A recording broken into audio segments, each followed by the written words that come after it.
Bienvenidos mis apreciados hermanos, Dios les bendiga, Dios les guarde, qué gozo, qué privilegio, como cada semana es estar con ustedes compartiendo la palabra del Señor. Hemos llegado a la lección número 6 titulada Él murió por nosotros. Vamos a compartir las notas y comentarios del espíritu de profecía, lo que nos dice la hermana Elena G. de White, la pluma inspirada, sobre la lección de escuela sabática. Vamos a orar para que sea Dios quien nos dirija y nos ayude en este estudio de la lección de escuela sabática. Padre Santo que estás en el cielo, gracias, oh Dios, te damos por tus bendiciones, por tus cuidados. Te pedimos, oh Dios, que estés con cada uno de nosotros al momento de estudiar tu palabra. Gracias, Padre Celestial, porque cada día nos demuestras tu amor. Gracias, oh Dios, también porque nos cuidas y proteges a nuestra familia. En Jesús, amén. Sábado 29 de octubre, Él murió por nosotros. Cuando, en respuesta a sus oraciones, la vida de Ezequías fue prolongada por 15 años, el rey agradecido tributó a Dios loores por su gran misericordia. En su canto de alabanza dice por qué se alegraba: no te ha de alabar el sepulcro, la muerte no te celebrará, ni esperarán en tu verdad los que bajan al hoyo. El viviente sí, Él te alabará como yo el día de hoy. Isaías 38, 18 y 19. La teología de moda presenta a los justos que fallecen como si estuvieran en el cielo gozando de la bienaventuranza y loando a Dios con lenguas inmortales, pero Ezequías no veía tan gloriosa perspectiva en la muerte. Sus palabras concuerdan con el testimonio del salmista: porque en la muerte no hay memoria de ti. ¿Quién te lo hará en el sepulcro? Salmos 6:5.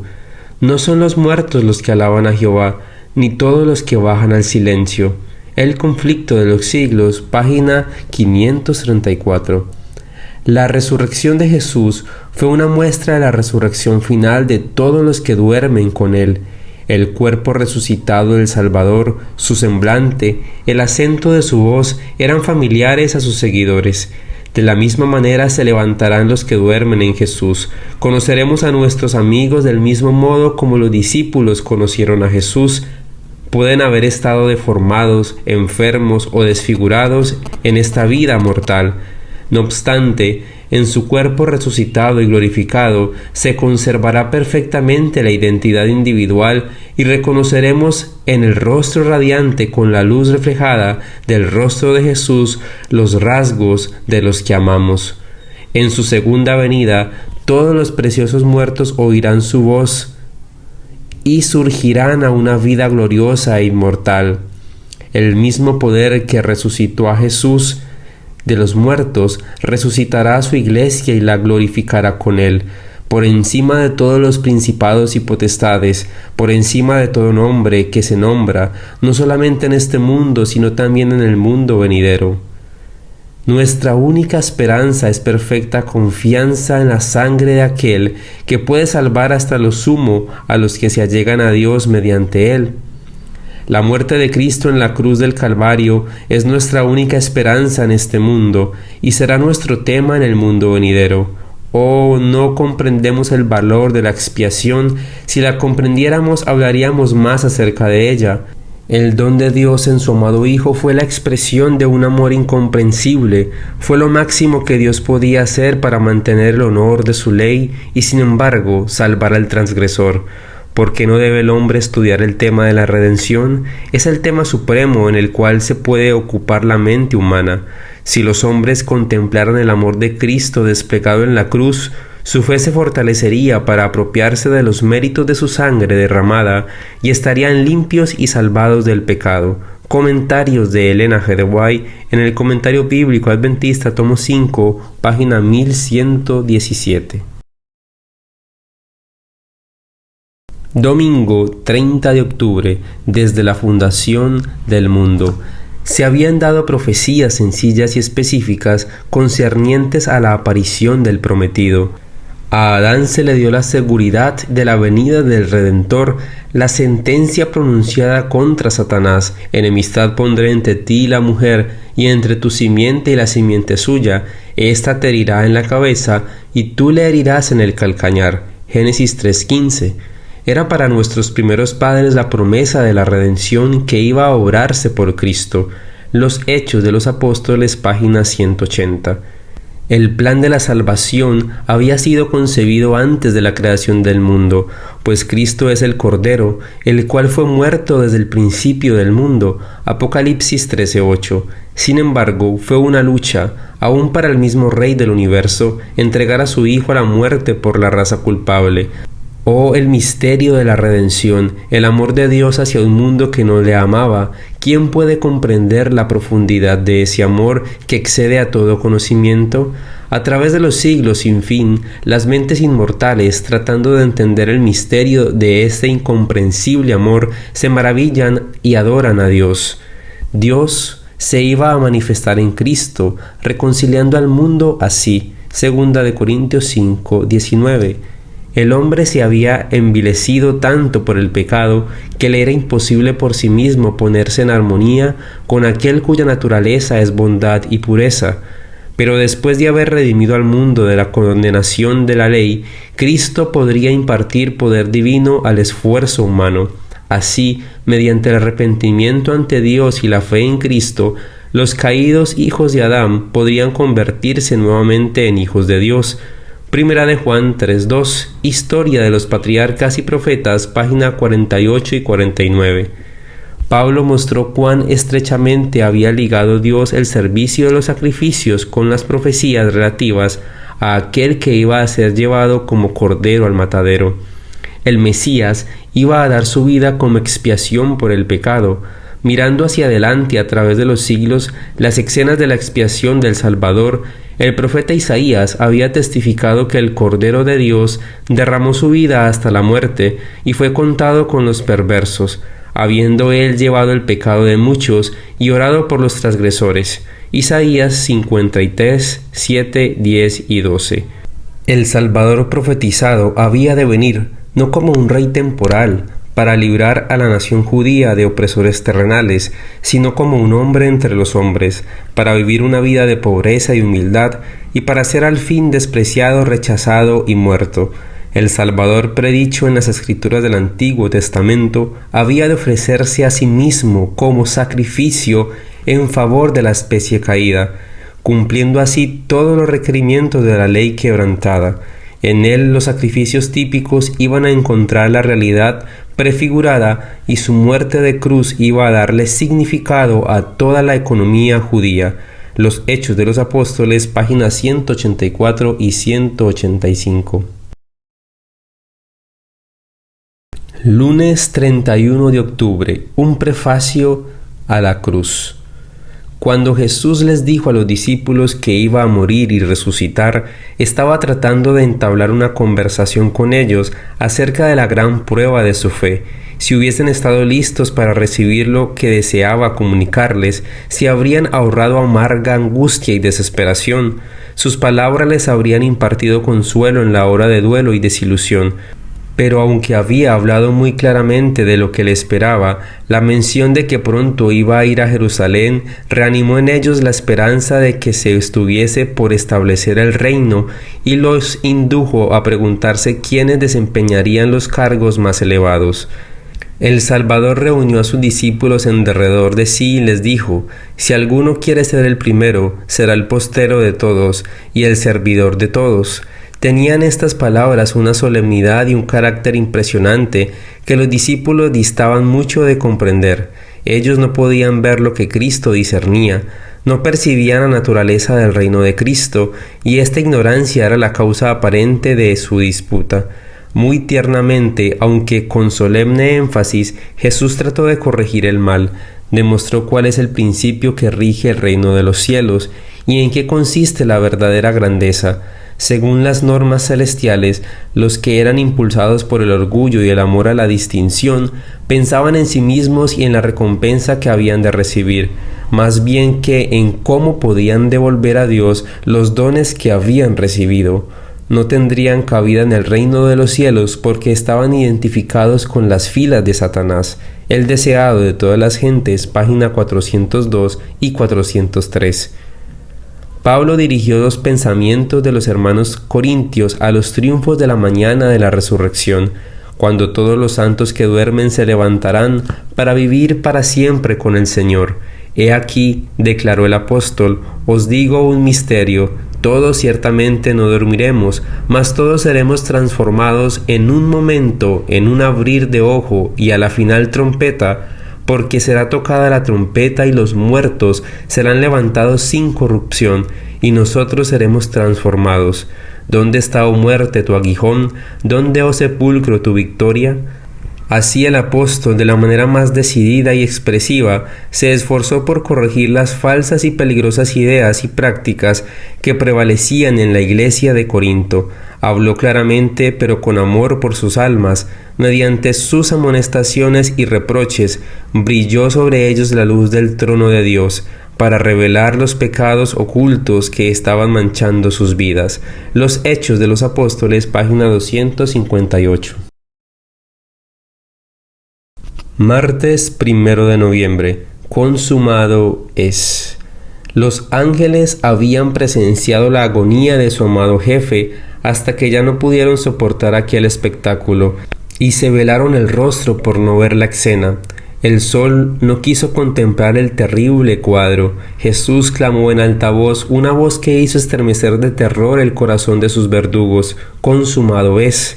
Entonces el velo del templo se desgarró de arriba a abajo, la tierra tembló y se hendieron las peñas, densas tinieblas cubrieron la faz de la tierra.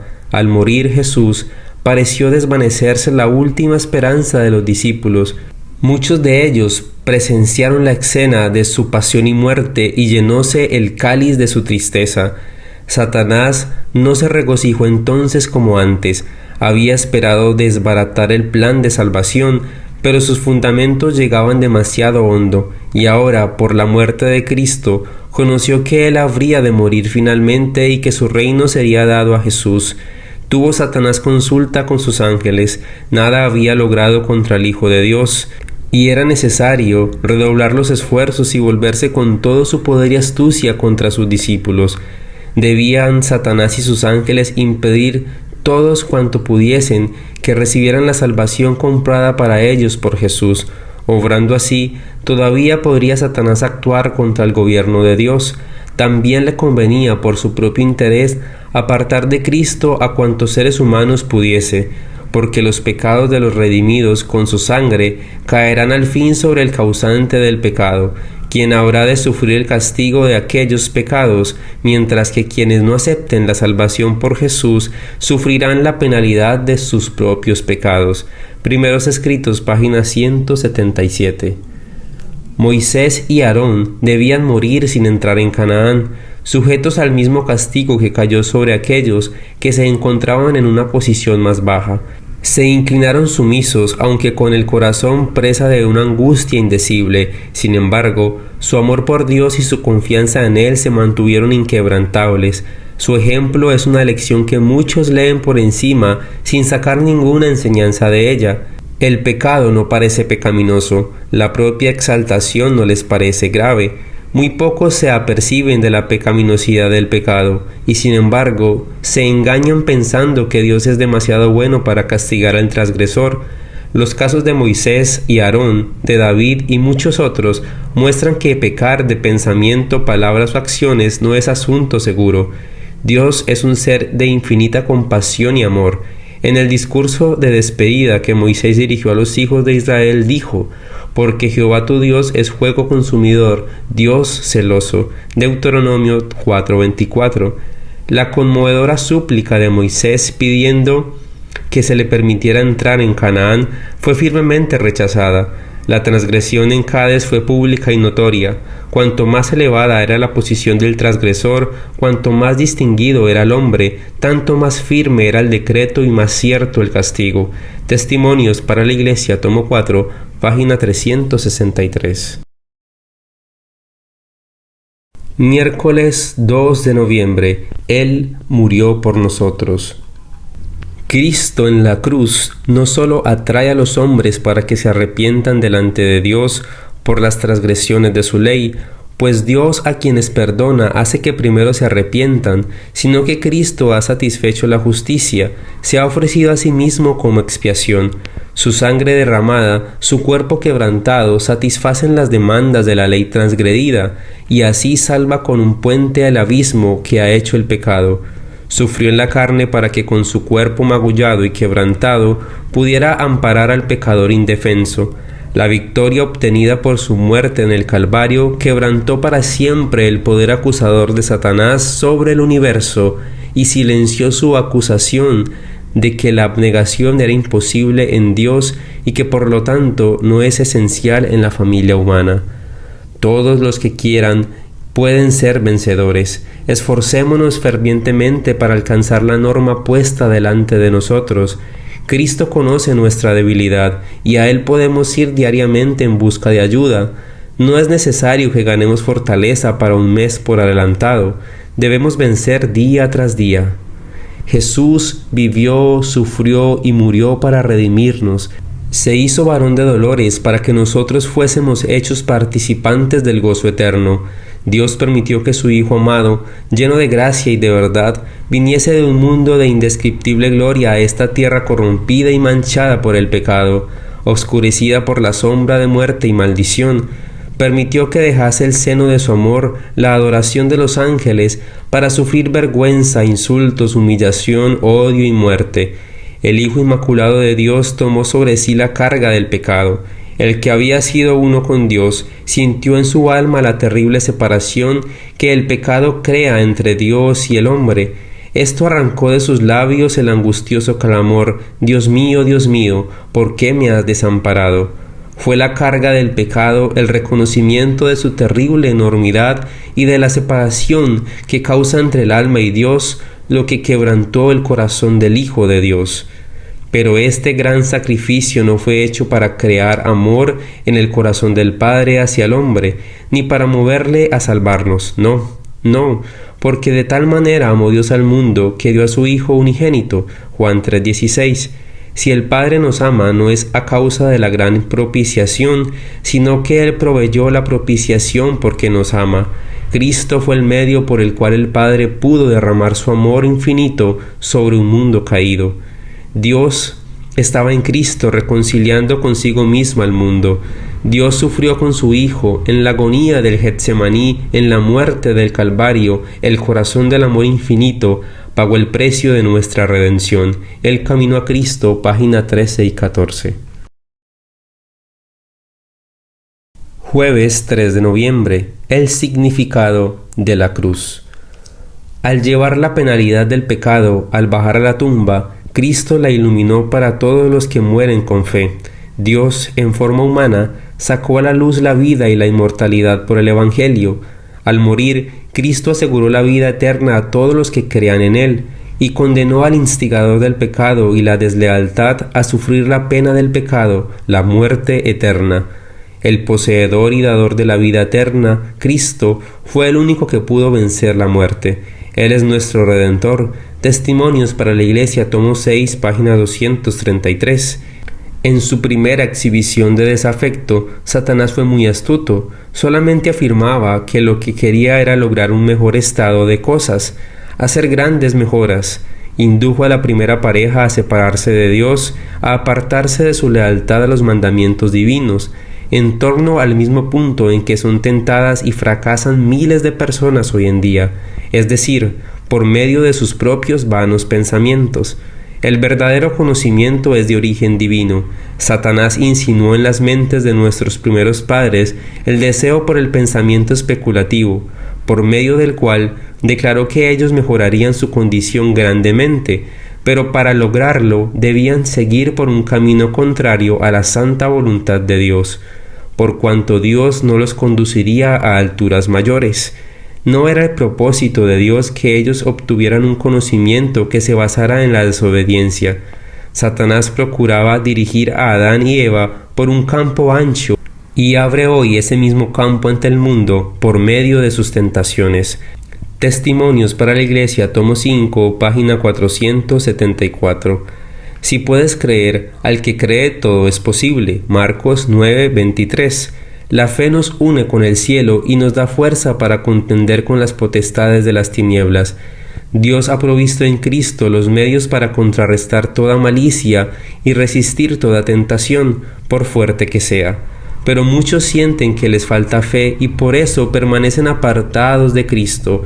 Arrójense estas almas, conscientes de su desesperada indignidad, en los brazos misericordiosos de su compasivo Salvador. No miren a sí mismas, sino a Cristo, el que sanó a los enfermos y echó fuera a los demonios cuando andaba con los hombres, sigue siendo el mismo poderoso Redentor. Echad mano, pues, de sus promesas como de las hojas del árbol de la vida. Al que a mí viene, no le echo fuera. Al acudir a él, creed que os acepta, pues así lo prometió. Nunca pereceréis si así lo hacéis, nunca. Dios encarece su caridad para con nosotros, porque siendo aún pecadores, Cristo murió por nosotros. Romanos 5:8. Si Dios está por nosotros, ¿quién puede estar contra nosotros? El que ni a su propio Hijo perdonó, sino que le entregó por todos nosotros, ¿cómo no nos ha de dar también de pura gracia todas las cosas juntamente con Él? Romanos 8:31, el Ministerio de Curación, página 42. Viernes 4 de noviembre, para estudiar y meditar. Matutina exaltada a Jesús. 13 de noviembre, fe manifestada en la expiación, para asirnos de la esperanza puesta delante de nosotros, la cual tenemos como segura y firme ancla del alma y que penetra hasta dentro del velo. Hebreos 6:18 y 19. Cuando se comience a sentir desánimo, mire a Jesús y tenga comunión con Él. Cuando piense que sus hermanos no lo comprenden, recuerde que Jesús, su hermano mayor, nunca se equivoca. Él lo juzgará justamente. Las palabras que Cristo pronunció en el día grande de la fiesta tienen un significado y poder extraordinarios. Levantando su voz dijo: «Si alguno tiene sed, venga a mí y beba». Juan 7:37. Nadie tiene que ser empujado hacia Cristo. A nosotros nos corresponde acudir a Él, la fuente de vida, y hacerlo por propia elección. ¿Por qué no habríamos de acudir a Cristo, en quien se centra nuestra esperanza de vida eterna? Las lecciones que Cristo nos ha hecho llegar no son máximas trilladas, están llenas de pensamiento vital, pero a nosotros nos corresponde apropiarnos de la verdad divina. El apóstol Pablo nos exhorta a echar mano de la esperanza que nos ofrece el Evangelio. Debemos apropiarnos de las promesas de Dios por medio de la fe y aprovechar las abundantes bendiciones que Cristo Jesús ha obtenido por nosotros. Delante de nosotros ha sido colocada una esperanza, la esperanza de la vida eterna. Nuestro Redentor no quedará satisfecho con darnos nada menos que esta bendición, pero es deber nuestro asirnos de esta esperanza por medio de la fe en aquel que la prometió. Podemos esperar que sufriremos, porque únicamente los que participen con Él de sus sufrimientos también participarán con Él de su gloria. Él ha comprado el perdón y la inmortalidad para las almas pecadoras de los hombres que perecen, pero a nosotros nos corresponde recibir estos dones por medio de la fe. Al creer en Él, recibimos esta esperanza como un ancla segura e inamovible para el alma. En vista de que pagó un precio tan elevado por nuestra salvación, debemos entender que podemos esperar confiadamente el favor divino, no solo en este mundo, sino también en el mundo celestial. La fe en el sacrificio expiatorio y la intervención de Cristo nos mantendrá seguros e inamovibles en medio de las tentaciones que nos oprimen en la iglesia militante. Contemplemos la gloriosa esperanza que tenemos por delante y por la fe aferrémonos de ella. No podemos encontrar salvación alguna en nosotros mismos. Debemos mirar a Jesús, el autor y consumador de nuestra fe, y seguiremos viviendo a medida que lo contemplemos. Cuánto se esfuerzan los pobres mortales para llevar sus propios pecados y los de los demás, pero Jesucristo es el único portador de los pecados. Únicamente Él puede ser su sustituto y el portador de mis pecados. El precursor de Cristo exclamó: «He aquí el Cordero de Dios que quita el pecado del mundo». Entonces, quitemos los ojos de nosotros mismos y alentemos la esperanza y la confianza en Cristo, que nuestra esperanza no esté centrada en nosotros mismos, sino en aquel que entró más allá del velo. Hablemos acerca de la bendita esperanza y de la aparición gloriosa de nuestro Señor Jesucristo. Mis apreciados hermanos, Dios les bendiga. Qué privilegio poder recibir este mensaje que sin lugar a dudas nos fortalecerá y nos encaminará hacia la patria celestial, cada día esforzándonos y uniéndonos más a nuestro Señor Jesucristo. Les invitamos a que se suscriban a nuestro canal si aún no lo han hecho y que puedan compartir este mensaje con todos sus amigos y familiares. Dios les bendiga y Dios les guarde.